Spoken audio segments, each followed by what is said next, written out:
Jadi yang pertama begini, bahwa Pak Sandi itu sudah pamit pada waktu itu kepada Pak Prabowo, dan Pak Prabowo menyampaikan untuk kebaikan Pak Sandi, apakah itu sudah dipertimbangkan matang-matang, sudah dipikirkan masak-masak,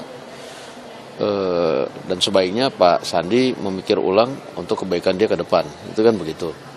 Nah, bahwa kemudian setelah itu kita tidak ada komunikasi lagi, tentunya hal itu berpulang kepada Pak Sandi, karena Pak Prabowo itu sebanyak-banyaknya orang yang mau bergabung dengan Gerindra akan diterima dengan baik, dan juga apabila ada yang kemudian ingin merintis karir di tempat lain juga tidak akan dihalang-halangi, demikian. Berarti sudah ada bahasan tapi belum ada secara resmi begitu?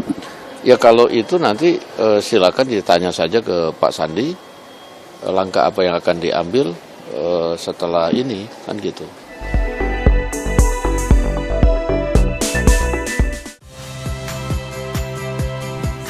Rizka Clarissa. Saksikan program-program Kompas TV melalui siaran digital, pay TV, dan media streaming lainnya.